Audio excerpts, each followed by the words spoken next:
I'm James Jolly, and I'm thrilled to be sitting down and chatting with some of today's most inspiring artists. Welcome to this episode of Music Makers, a series in which we meet some of the most talented musicians on the planet.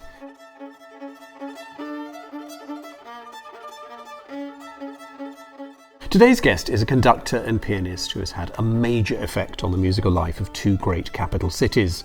As music director of the Royal Opera, Covent Gardens, and of Rome's Orchestra dell'Accademia Nazionale di Santa Cecilia, he is, of course, Sir Antonio Pappano, and he's a musician I've long admired. I'm looking forward to hearing about his musical journey and finding out what has shaped Sir Antonio Pappano into the music maker that he is.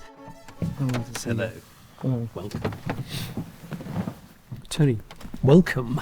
And of course we're on your turf here at the Royal Opera House, where you just come from your almost final rehearsal for Verdi's Aida, which opens in a matter of days. Is this a time in the sort of production cycle that you enjoy? I would say enjoy is perhaps not the right word. You start to panic about details, making sure that details stick, to make the first night and the run of the show have a reason for being done. That we put a certain emphasis on that thing. It might be an important thing, or it might be a small thing, but we've been working for several weeks, so I want things to be just so. And of course, from rehearsal to rehearsal, you achieve that, but you make a little step, you take a step backwards in something else, and it's a constant push and pull till you get to the end. You must never give up. And just at a time when the singers, the chorus, the orchestra are getting tired, they will have been first of all, they're performing other operas at this time, the orchestra and the chorus, certainly.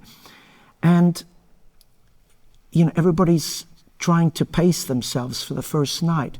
But if you pace yourself as a conductor, this is not such a great thing. You have to push until the very end, and then hopefully most of that remains and sticks. It's, I've gone through innumerable productions in my life, and it's always the same. You never know what you really have until you do the dress rehearsal, and the dress rehearsal's in a couple of days. And I can tell you that after having done a dress rehearsal of a piece that I've been rehearsing for weeks, I've changed many things for the first night, because when the audience is there, when we do a run-through where I can put all the elements together, where the real energy from the singers is coming,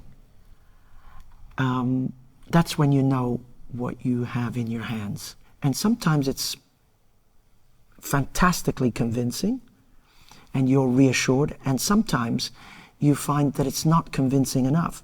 And so I've changed tempi, I've thought about scenes differently for the first night and turned something around which I thought needed a kick to make it, shall we say, good. So is the rehearsal process and the performance process, are they two sort of dramatically different things, different disciplines perhaps?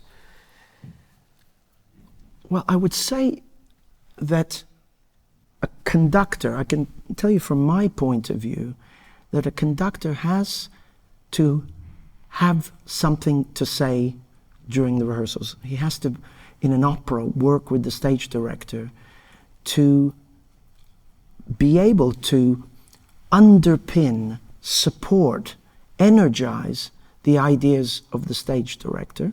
Hopefully, the stage director is musical. And then you have to have something for the performance, that je ne sais quoi, that performer energy that is a part of the show business of it all. And is that something that's difficult to learn? Because, as a young conductor, I would imagine the temptation is, you go through rehearsals, wham, straight into performance, and actually it's not doing that. It's sort of, I mean, is it something you suddenly think, I kind of need to keep that? I know what I'm going to do, but I'm not going to do it now. Yeah, I'm not known for my patience myself in that regard, but I tell you, there are more people who don't really know how to invest their energy in the rehearsal period than in the performance. I think everybody's looking towards the conductor to feed people. I mean, the name is maestro. Maestro means teacher. People are looking to be taught. They're looking for a way, the how of things and the why of things. And I think, at least in opera, I have many singers say to me that unfortunately they don't find this. They're not fed during the rehearsal period. And I think that's a great shame. That implies that I'm saying naughty things about other conductors. I'm not saying. It takes a lot of training in the opera house to be able to know these pieces very, very well, and to be able to then offer suggestion, musical suggestion, dramatic suggestion, technical suggestion to the singers and the orchestra, and keep telling the story. Why are we there? To tell a story. And look, then of course, if you're gifted with that flair of performance, great. And that's very, very important, because on the night, if you don't have that, nothing's going to communicate. But I've been enriched in my life and in my career by the process of rehearsal, by working with the great stage directors, the great singers, and of course with my orchestra and chorus, to make something that is unified, something that you can't tell what is the staging, what is the music. It's all one. And I've been working for over almost 35 years to do that to the best of my capacity. Because, I mean, the extraordinary thing about opera is when one thinks of the form, you know, it's been around since the early years of the 17th century. And it's not, yes, okay, it has changed in terms of language, but actually as a concept, it hasn't really changed. You know, Monteverdi's Coronation of Poppaea is recognisably the same breed of, you know, I don't know, a George Benjamin opera. You know, you could say, yes, obviously that's clearly the same thing. And it's just amazing how as a form, it speaks to every single age. It's always relevant, because I guess it touches what we as human beings are about and the fundamentals of life.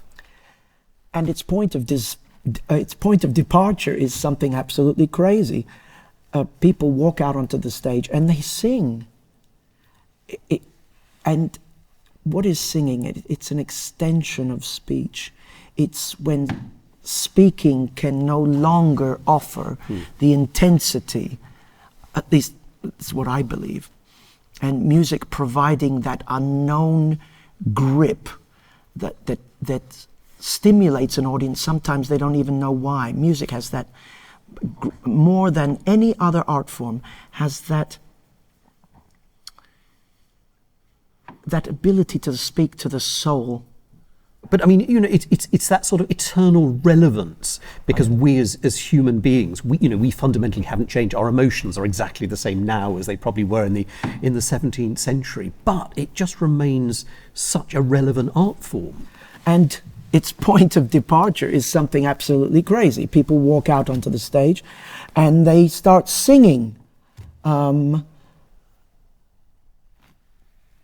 singing is, for me, the departure from speech. It is the intensification of speech. It's bringing out that which is hidden inside to the greatest possible degree. And I think that communicates today as much as it always has. Now, of course, opera today is in competition with so many things, social media, Netflix, and all the other channels that are available to us, and the West End and Broadway and film and you name it.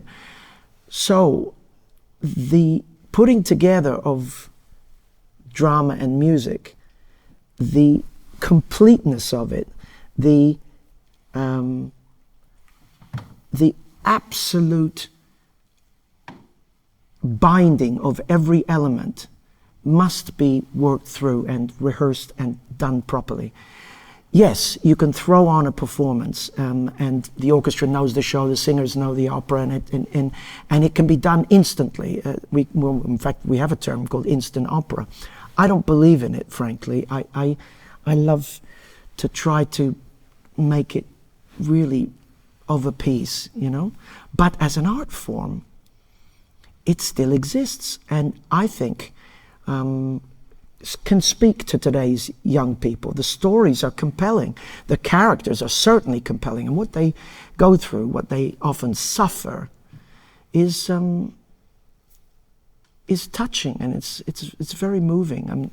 You look at Verdi and the relationship of father and daughter in his operas has created scenes that are just of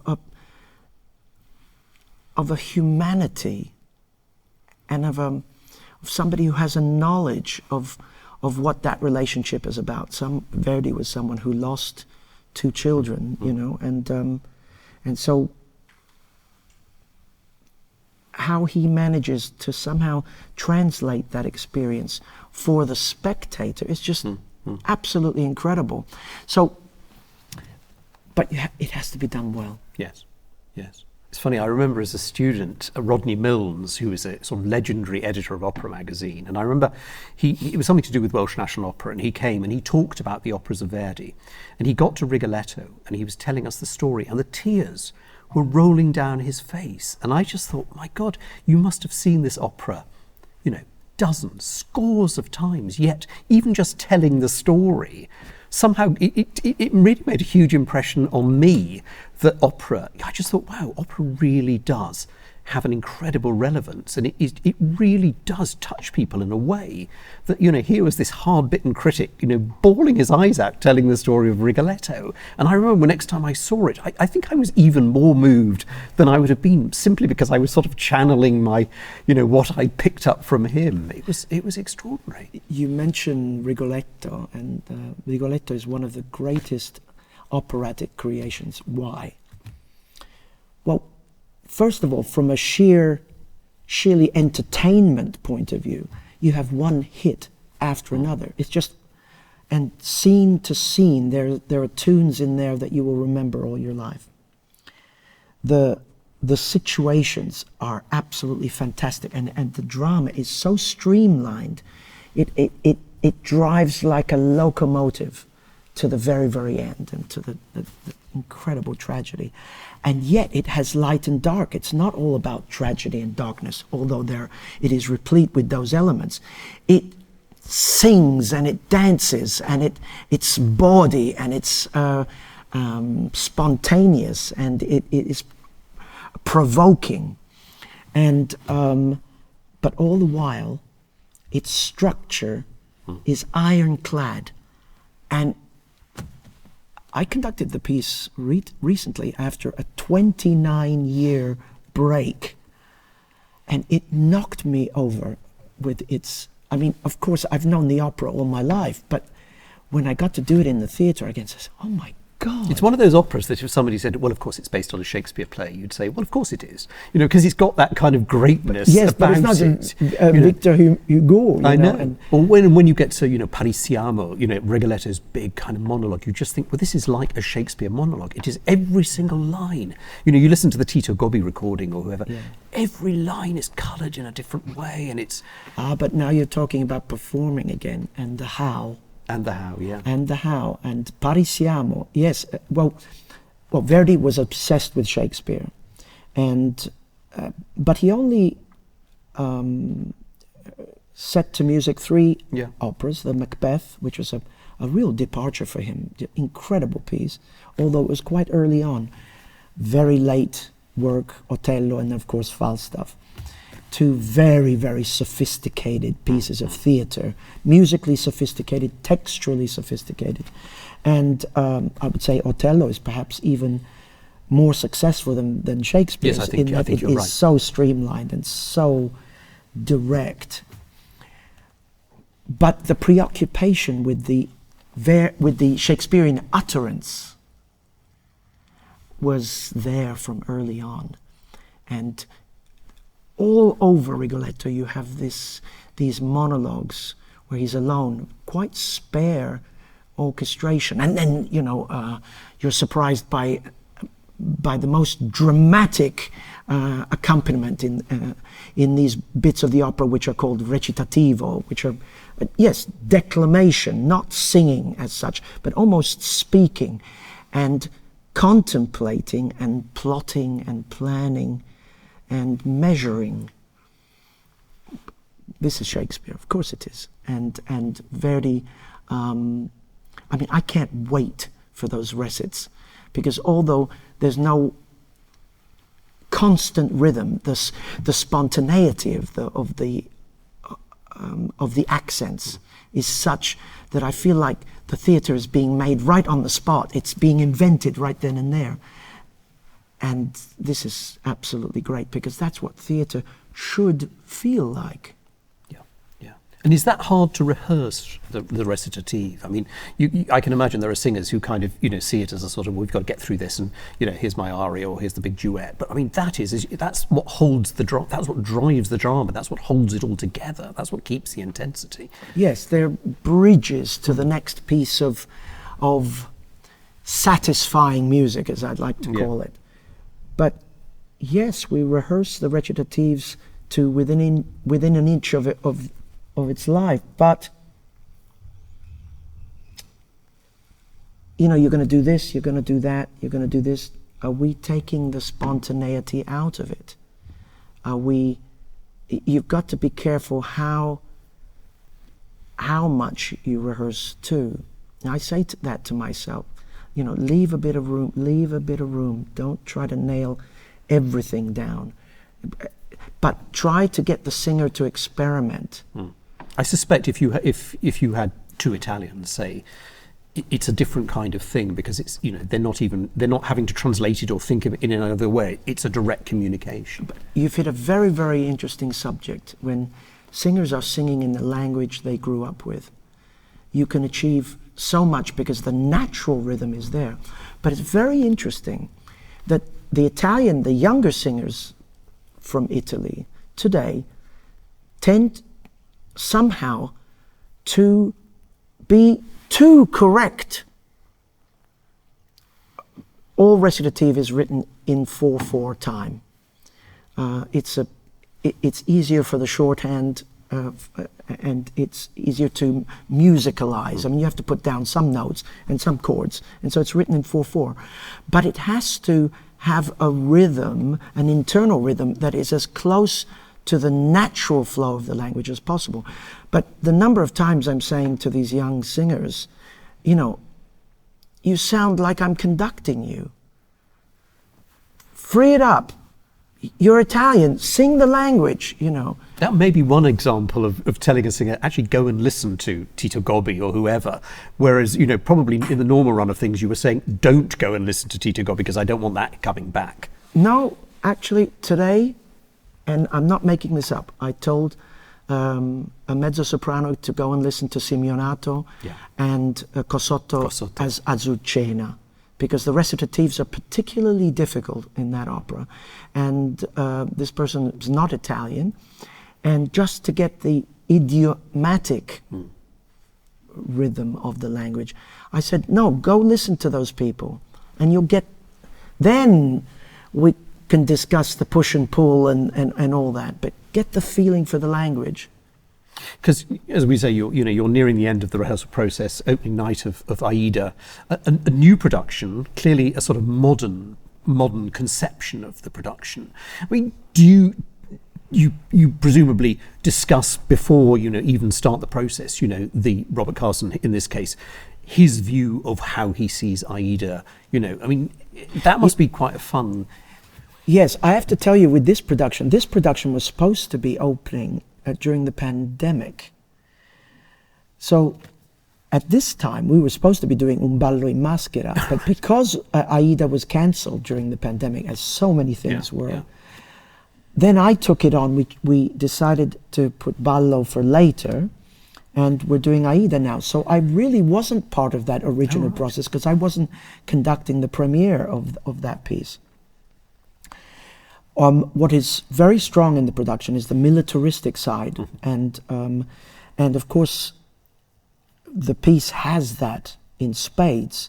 The marches, the rigor of the rhythm that Verdi has musicalized those scenes, whether they, interestingly enough, whether they be martial scenes or religious scenes or ritualistic scenes. There's a lot of ritual in the opera. The rhythm of them is very, very strong. It has a very, very strong spine.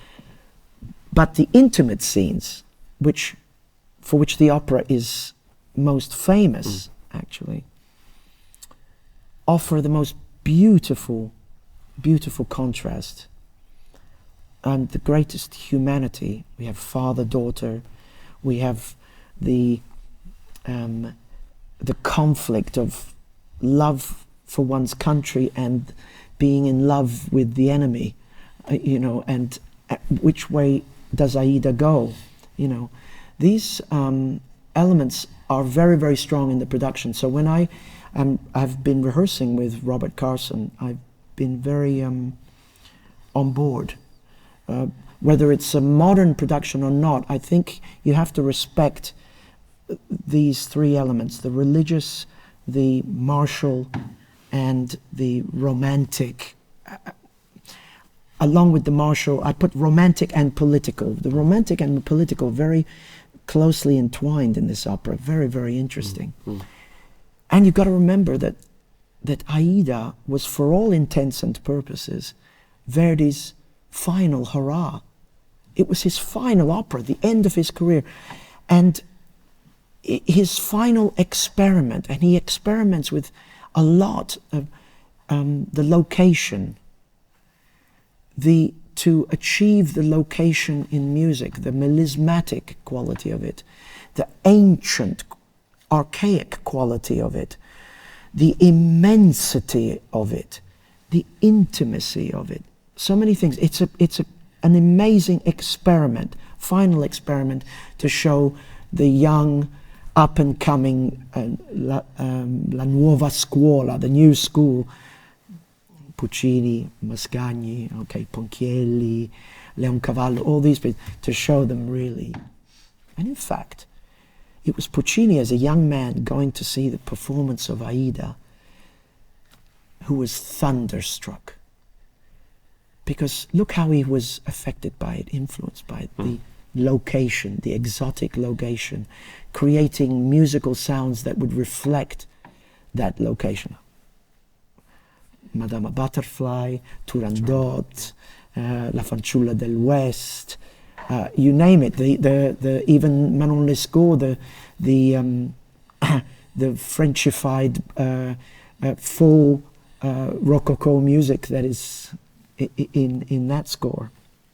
It changed his life. So Aida is a very, very important piece. It's interesting you're talking about, the sort of the martial and the intimate and the public and all the rest of it.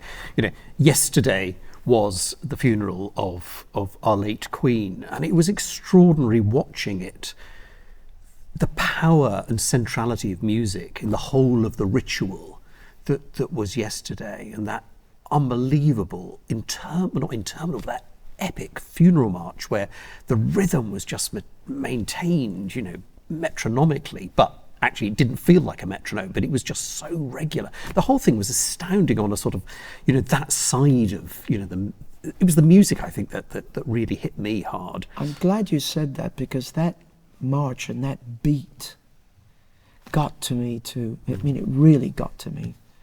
And I love the sound of bagpipes, and a lot of them, it makes me crazy, that sound. Of course, in the open air. Yes, quite. But it was awe-inspiring. It was awesome. It was human, and yet it was primeval and primitive and ancient, and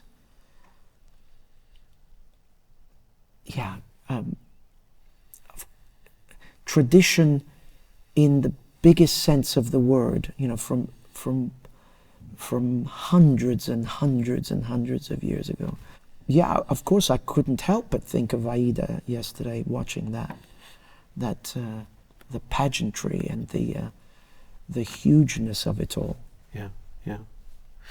I mean, traditionally, there are two routes to conductordom, and one is through the opera house, and one is the symphonic path. I mean, most of the great conductors have come through the opera house. I mean, Toscanini, Scholti, Karajan, both Kleibers for that matter, and that's the route you took. I mean, sort of somewhere further down the line they kind of join up. But do you think a conductor who is trained sort of through the opera house route as opposed to the symphony route ends up a slightly different creature? Well, it depends how long you spend in the opera house, because I spent 15 years in the opera house as a musical assistant before I really started to conduct for real. And I see nowadays that young prospective opera conductors don't spend nearly that amount of time in the opera house.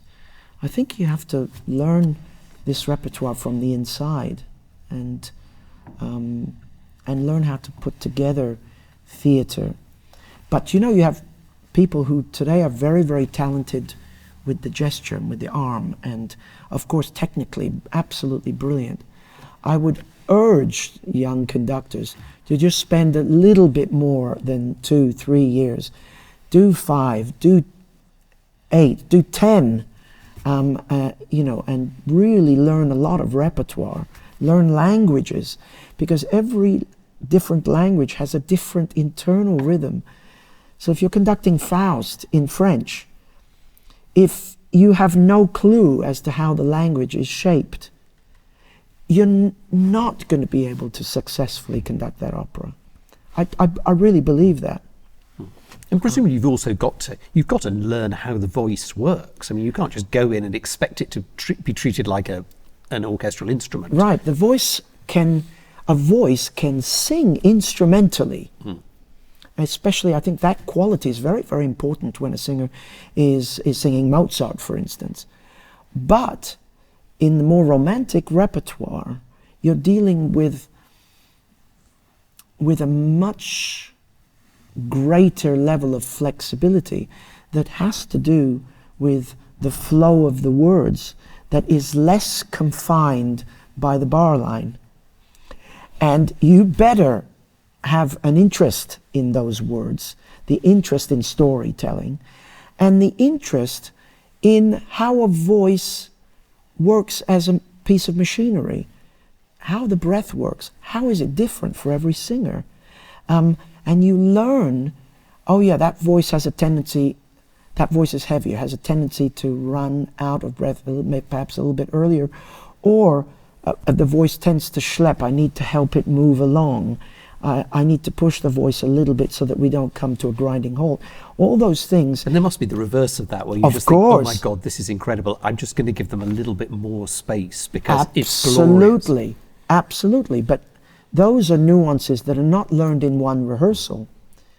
That takes time, and every singer is different, as every dancer is different. It's the same with ballet. You can't just conduct one tempo. It's all slightly modified. Yeah. Of course you have to have your own convictions. You have to have your own idea of how the music and the words go together, and you create a tempo.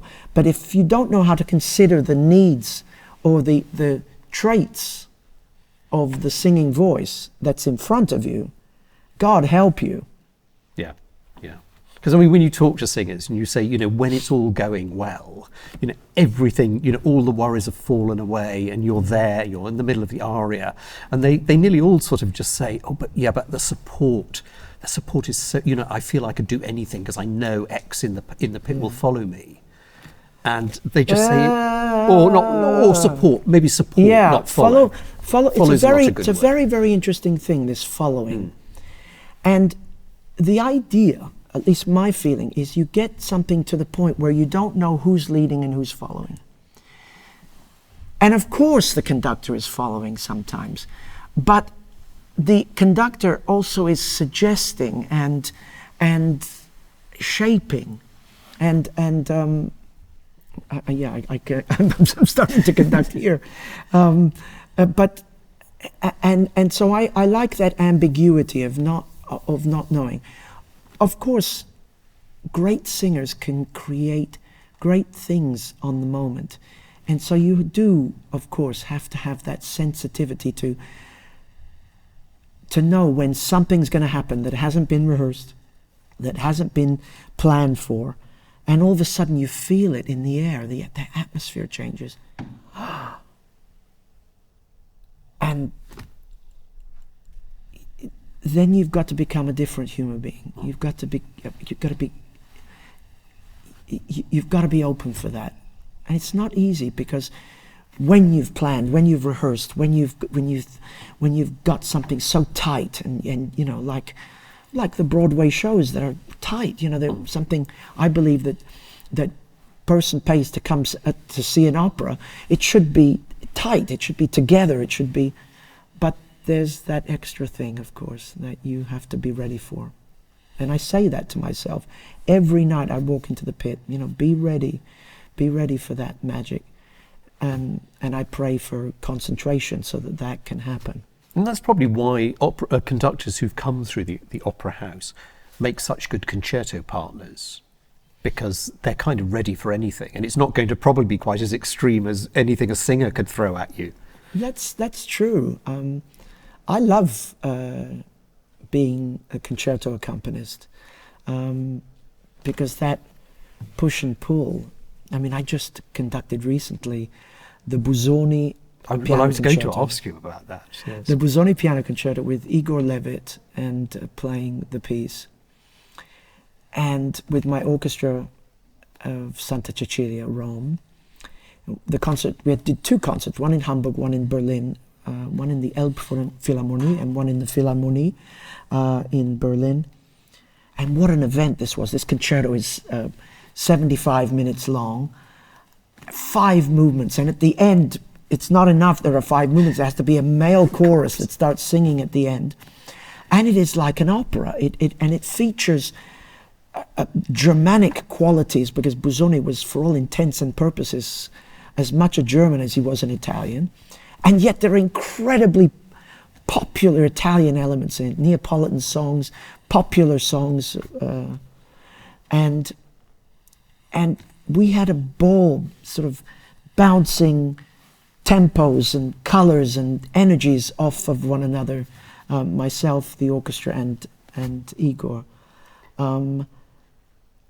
Where did the idea to do it come from? From him? From him, and it's a crazy idea because it requires enormous amounts of stamina, technique, and conviction and love for the piece. But I grew to love the piece myself, and with that love and with that conviction, the two of us, myself and Igor, were able to make a case for this piece, and people were screaming, in the audience, with admiration when the applause started. It was just an event. So, but look, the Tchaikovsky piano concerto, or violin concerto, or the Sibelius violin concerto, or the Mendelssohn violin concerto, or the Emperor concerto of Beethoven, any of the Beethoven concertos are events. Sure, they're the main reason is that the soloist, shows his prowess at the piano. But when everything's hooked together, you'd be surprised at what you can come up with in terms of energy and magic. Yeah.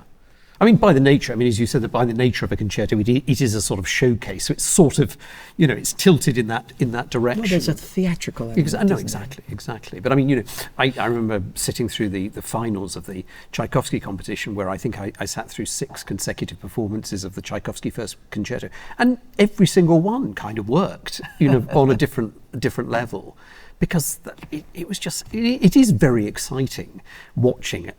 A single person, an orchestra, seeing the dynamic, are they against each other? Are they with each other? What's going on here?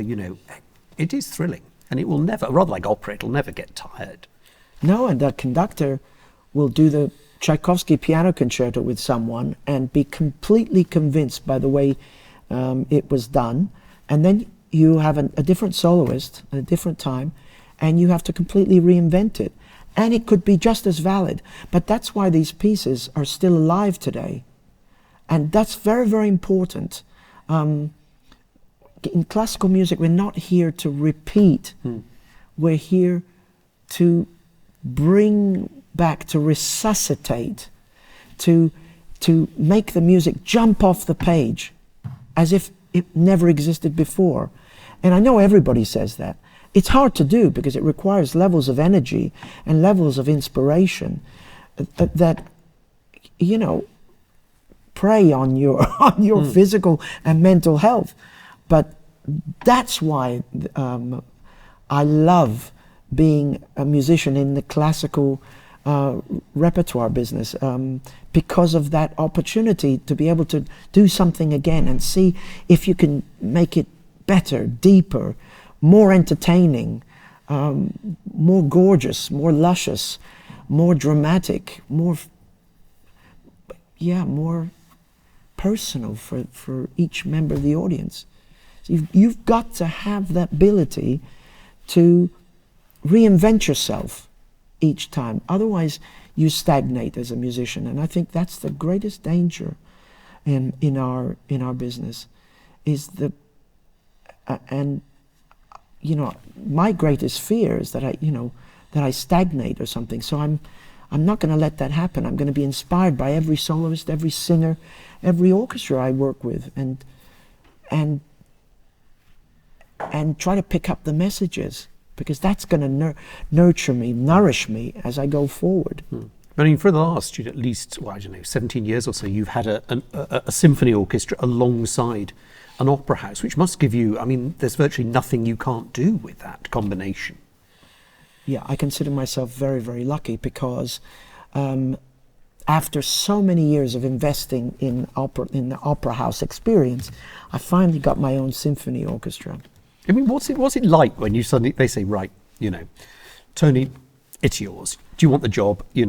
Well, yeah. And now it's happened to me again, as I'm going to take over the London Symphony Orchestra. It's just amazing. But you've got to understand, when it happened the first time, it was with an Italian orchestra. And how strange that I'm in London conducting at the Opera House, and in Italy conducting a symphony orchestra. And it's been a beautiful experience.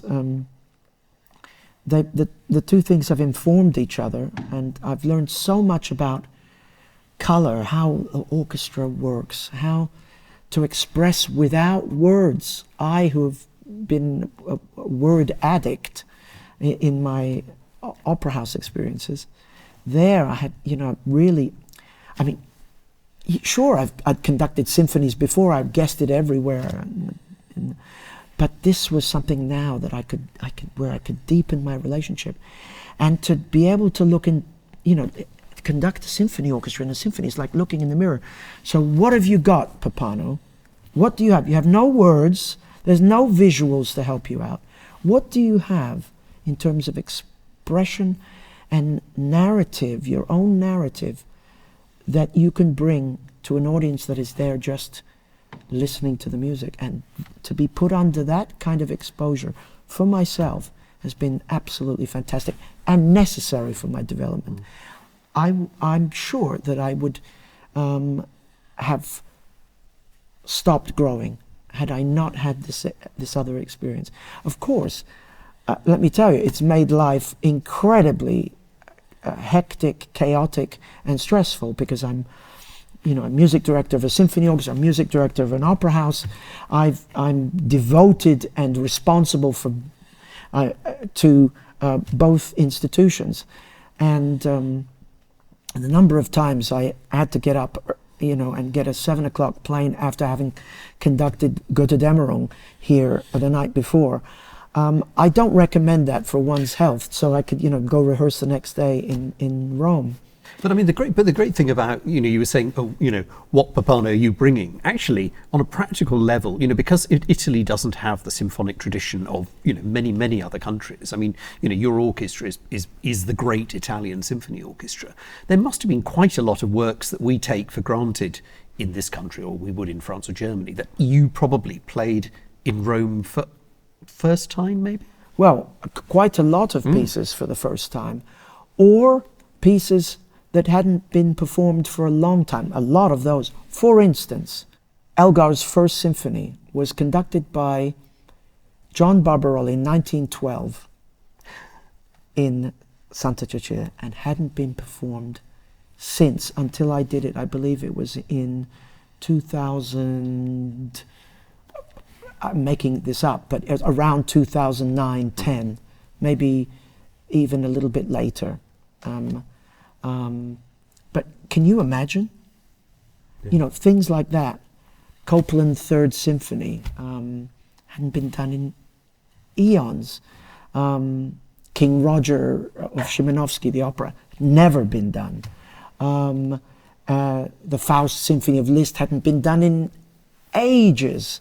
But in a way, you were sort of discovering, the breadth of the symphonic repertoire together, which must have been, that must have been thrilling. Well, that is the great thing about this relationship in Rome, is that because the development has been mutual, the orchestra and myself, I had a strong desire to conduct Bruckner. Bruckner was sort of left by the wayside. I said, this is Catholic music in the most Catholic city in Italy. This music belongs here. And in fact, those tremolos, that Catholic fire, whether it be faith or fear, which are very, very strong elements in, just look at the Requiem masses.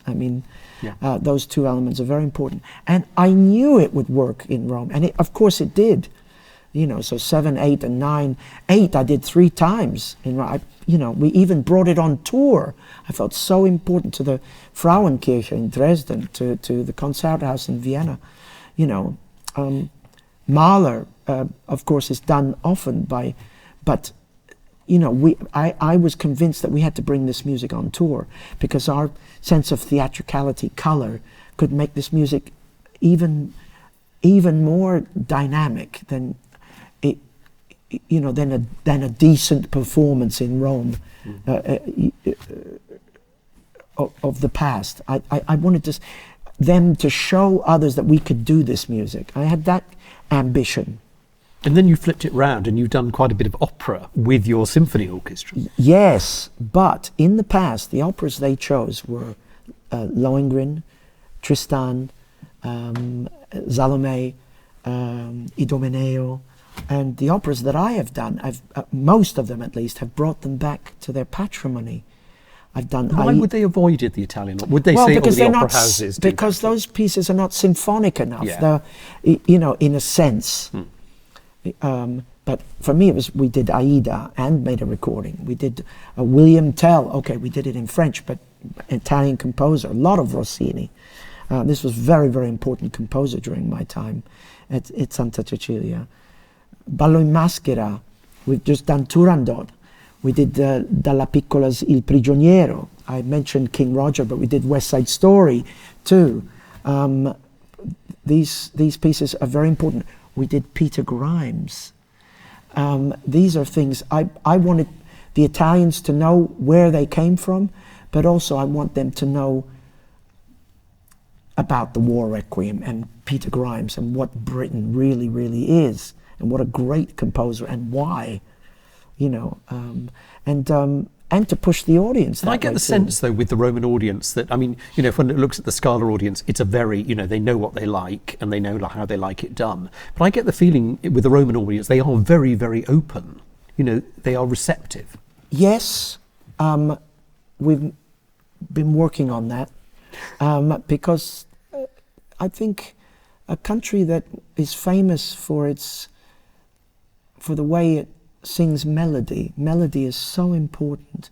So, you know, the 12-tone Schoenberg is going to be a difficult sell, as much as I love that. Now, I did do the violin concerto in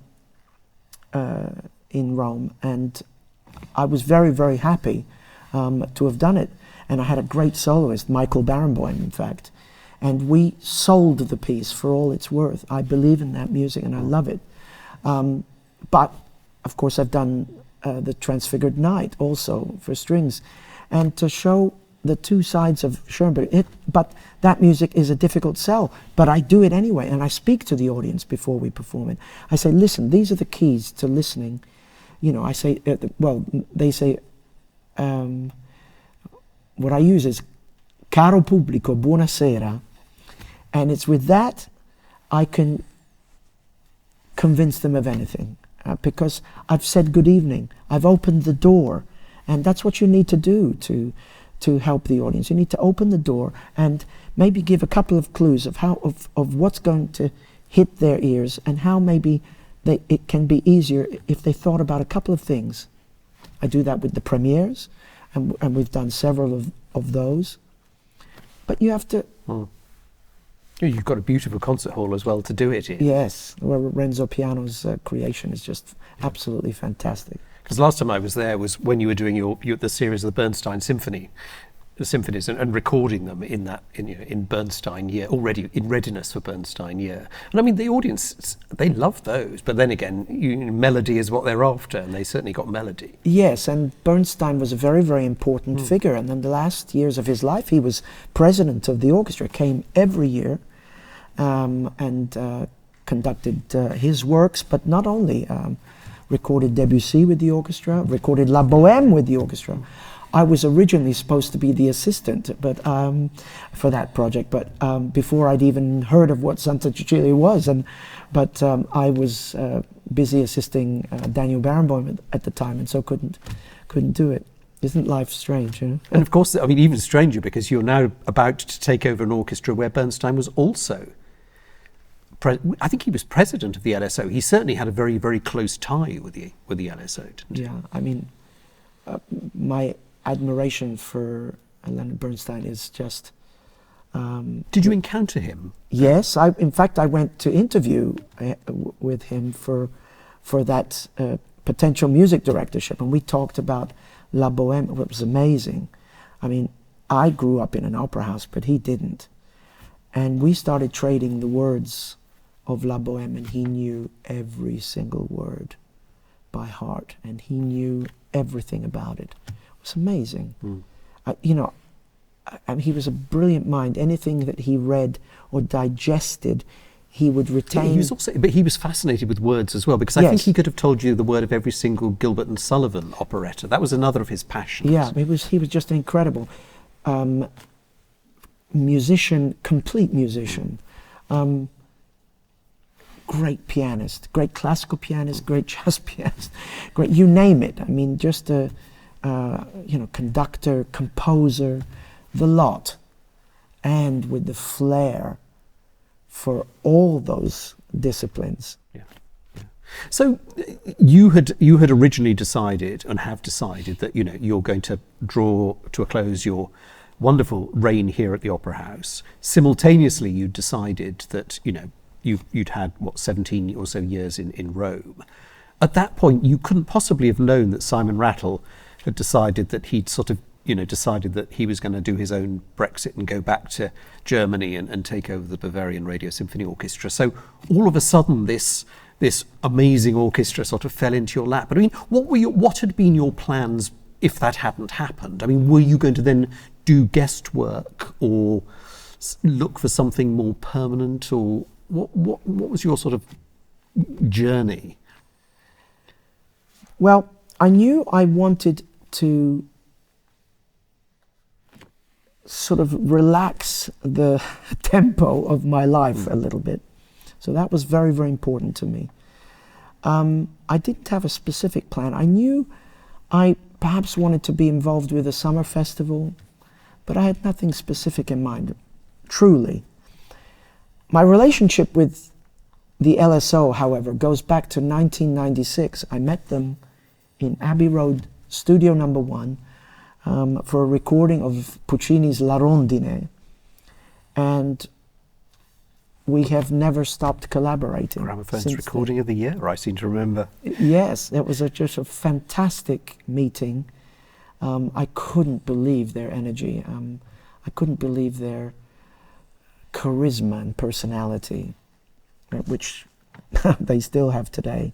And so to be named music director of that orchestra in particular that has had such an important place in my musical life anyway, I've always somehow had time for them and made time for them. Because you make choices, in your life, where do you guest conduct? But they were always special. And that now this has happened is really a shock and a surprise.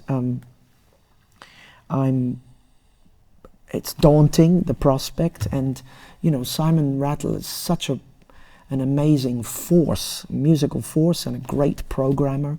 But I have to do things. I will do things differently. That's my only salvation, is that I can and have to do things differently, and hopefully that'll work. Because the LSO can take you in so many if you kind of take what they can offer, the sky's the limit. They can take you anywhere. Yes. If you just think of what they recorded, you just think, oh my God, they are one of the great Russian music orchestras of the UK. They're one of the great French orchestra, Elgar. It's amazing what they've done. Yeah, and that chameleon quality, at the end of the day, is what I've always been looking for. That ability to reinvent the sound, the color, the approach. Just, as we say in America, turn on a dime and just do it. And they can. I've been to recording sessions where they have simply opened the score, a brand new piece, and the composer's been sitting near me and they've played it, and the composer's mouth flops open because they simply can't believe that what they are hearing is an almost perfect performance, sight read. Yeah. Well, that's the sight reading part of things is an English orchestra. But it's more than sight reading. It's there's all sorts. There's. I don't know how they do it. I don't know how they do it because every musician, well, most of the musicians have a single line to read from, and somehow they're able to create this amalgamation of all those single lines and make it into this thing. Yeah, I don't know how they do it, but I'm very, very happy that they do. And charisma, energy, personality, and seriousness of purpose without being stodgy. Not a chance. And do you feel you're tapping into some kind of tradition when you conduct an orchestra like that? Because, for example, if you conducted an Elgar Symphony with the London Symphony Orchestra, this is the orchestra that would have played Elgar under Elgar's baton. Is there a kind of something that passes down from generation to generation to generation that still remains there today? Well, of course. I've conducted both symphonies with the orchestra. My very first times I conducted those pieces were with them. I think a London Symphony Orchestra is going to bring a lot to the table in a piece like that. You better bring something to the table. I think it works that way around. I think you cannot just count on them to just play, you better have studied. You better maybe bring something either surprising or new or thought through, because otherwise they'll eat you for breakfast. And they should. And I mean, I think we did a thing some years ago at one of the bookshops that has a sort of record department, and I remember you nipped off for about 10 minutes and came out with an absolute mountain of CDs of kind of interesting, perhaps slightly lesser known conductors from the middle years of the last century, people like sort of Hermann and those sorts of people. I mean, are you interested in listening to your forebears on the podium? I'm very interested in listening to other conductors, but it has to be after I know a piece quite well. I mean, if I'm in a hurry and I need to hear something or make a decision about a piece I want to conduct in the future and I give it a listen, especially if I don't have the score, then okay. But like for instance, right now I'm learning Electra, and in a couple of weeks I go to rehearse it. And there are several great recordings of Electra, and I'd be stupid not to listen to Electra. But I want to know the piece before I just take in all those Karajan's and Scholtes and Böhms and Metropolises, But the older conductors do fascinate me, I have to tell you. Tradition, the tempi, the reason for why they might have decided to cut this bit and not that bit, and the theatricality of their performances. It's somehow, I believe, on a different level than what we produce today. Of course, why do you think that might be? I don't know. Because that was the only show in town, I mean, when TV was not such a big part of society, when there's no social media, when we're not walking around with everybody with a handy, holding a cell phone, all of our intensity, desire, focus, ambition goes into what we're doing. I'm not saying we don't do that today. Of course we do. But, there's so much other energy that is expended that at that time was not the case. And I guess life also moved at a slightly slower tempo. If you were going to conduct in New York at a certain point in the last century, you'd have got on a ship, and a few days later you'd have arrived, whereas now you hop on a plane and within that day you're there ready to go. And somehow just that little extra time in your life, you'd sit in your cabin, you might even look at the score, you might read a book, you might talk to people, meet exotic, interesting people on the ship. I don't know, life just seems sort of richer in so many ways, or more open to... I mean, you can do that today if you build your life that way. Very difficult to do. Because especially if you're a music director, you've got... you've got to be there, and you've got to be there, and you're responsible for that. And how do you fit guest conducting in? And so you are running around. I'm not saying it's a good thing. I agree with you. I think it's a shame that making music, which is such a beautiful, beautiful thing, has in a way been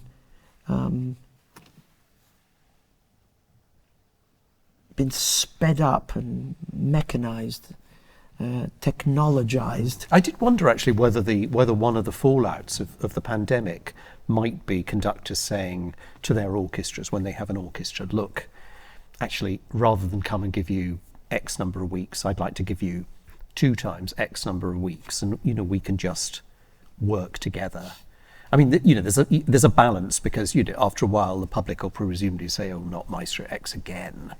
But then again, if Maestro X delivers, maybe, I don't know. Because, I mean, that's presumably how it worked back in the day. Yes, I try to not just go to my symphony orchestra for just a week. I try to do periods, and hopefully there's a tour attached. But I tell you, the pandemic was very interesting, because it came at a time where my schedule was up to here, and all of a sudden the brakes screamed, stop. And my system was really shocked. It was very, very difficult at first for me. My body, I didn't know who I was for 2 weeks. But I said, I started to realize that, this is what this is about, this contemplation, and maybe you don't need to conduct that piece, that piece, that piece, that piece, that piece, and be studying all your free time, and that maybe this can be done a different way. Of course, in the music business, we're planning, especially in the opera house, you're planning 3 and 4 years in advance. I can tell you, opera-wise, what I'm conducting in 4 years. I can tell you to the day.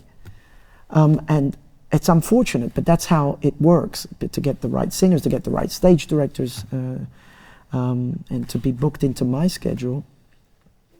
But I don't think it's a great thing. It doesn't allow you any spontaneity, does it?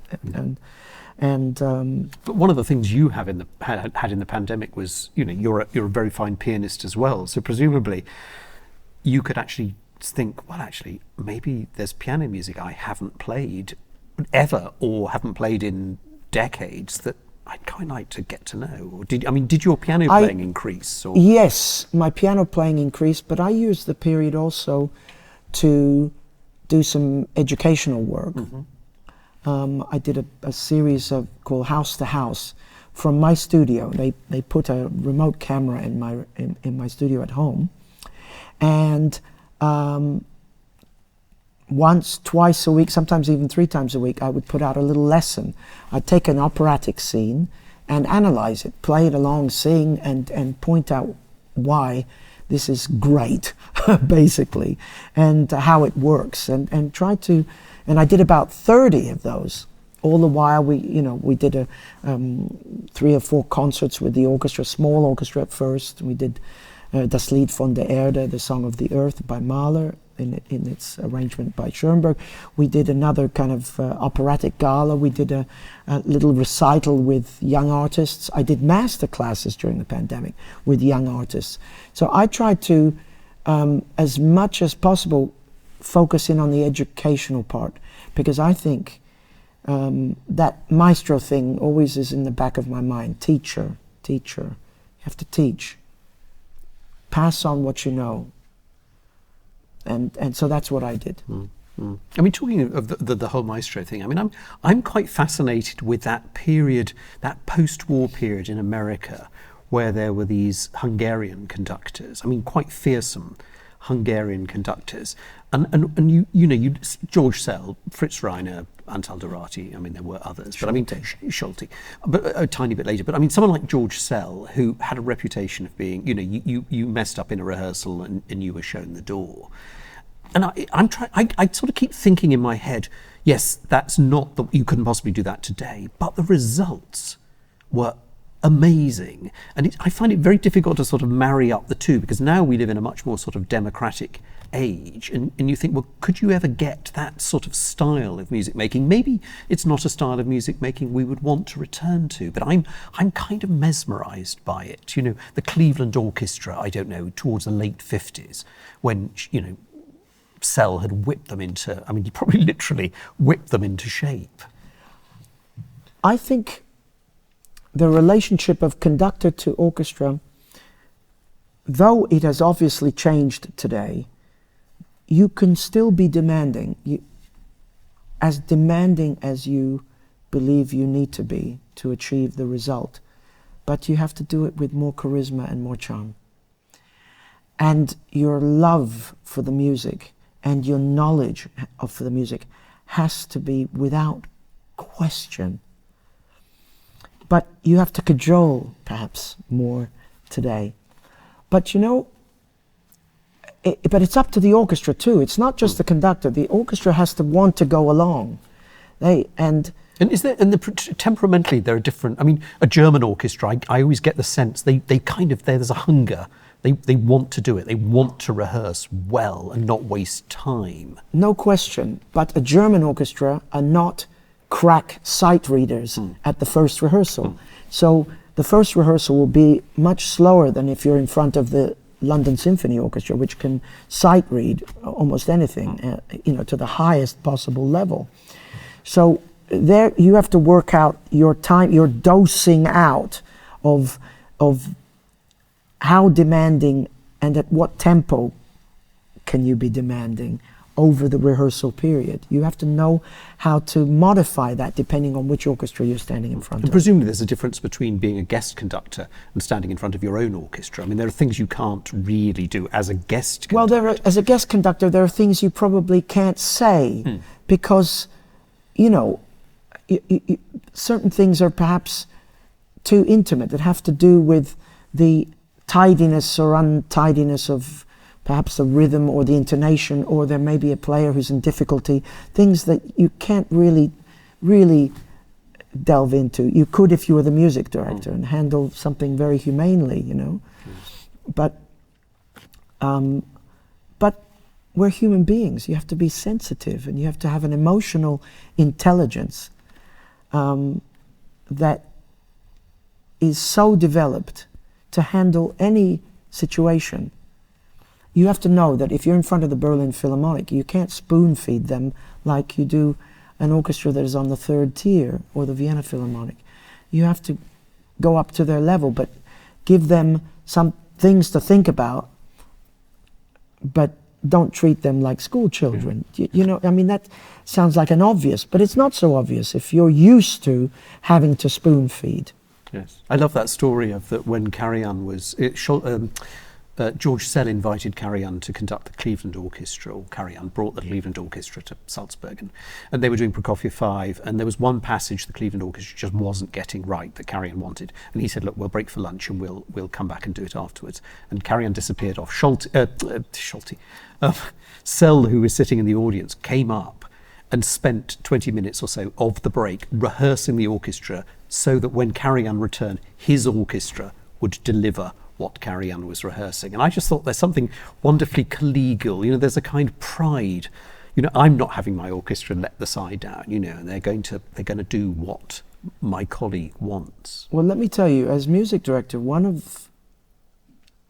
I believe one of the functions of the music director is to create an orchestra, create a way of making music that a guest conductor will feel, I want to come here and conduct this orchestra. To me, that is so important because it doesn't matter who the music director is. The music director is, though he's going to conduct quite a lot of productions during the season, symphonic or opera, there will be many guest conductors, and you want the level of the orchestra and the level of those conductors to remain high. So you've got a double responsibility. You've got a responsibility to the music and a responsibility to those people that you want to have as your guests to keep that orchestra in tip-top condition.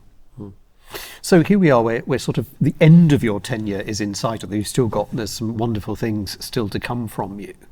I mean, you know, if one looks back over what you've conducted here, you know, some real epic, you know, we've had Ring Cycles, we've had the Trojans, everything from Mozart right up to brand new opera. I mean, are there still things on your bucket list? I want to conduct that. I mean, you know, you were talking about Electra you're about to do. I mean, is there something you think one day I really want to do that? Well, Electra is a title that I've given away to other conductors 3 times during my, what will have been 22 years at the Opera House when I leave. So finally, I get to do it. It was supposed to happen during the pandemic, got cancelled. I'm doing it in concert form now in Rome, but it comes in January 24 here, so I'm very, very happy about that because I love the piece. I've stayed away from Salome after having conducted Salome so many times.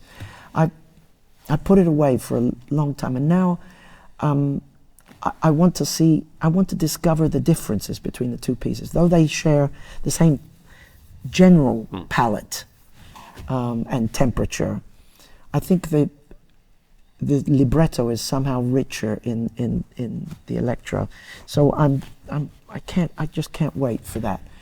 I've spent a lot of time deepening my relationship to the big Italian pieces which I've conducted throughout my career.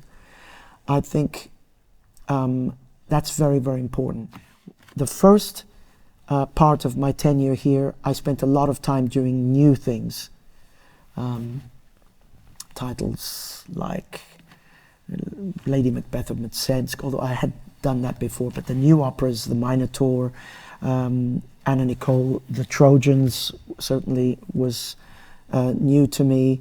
The Ring was new to me as a cycle. And I did The Gambler, for instance, pieces like that, King Roger. But in the second half of my tenure, I've been less interested in, taking on the new stuff, and more interested in making a mark with that which is considered the standard repertoire. Because I think, in a way, it's harder to distinguish yourself, but I think it's the responsibility of every opera conductor, every opera music director, to take care of a repertoire that is often neglected by the big conductors. The big conductors love to conduct Rosenkavalier and Fidelio and Salome and the Wagners, but I still love to always come back to Mozart, but Verdi and Puccini will do it for me every time. Well, we look forward to these final two laps, the one in London and the one in Rome. And of course, we're not losing you. So all eyes will be on the Barbican and the London Symphony Orchestra. Exciting things ahead. Well, thank you. I'm very lucky. Thank you.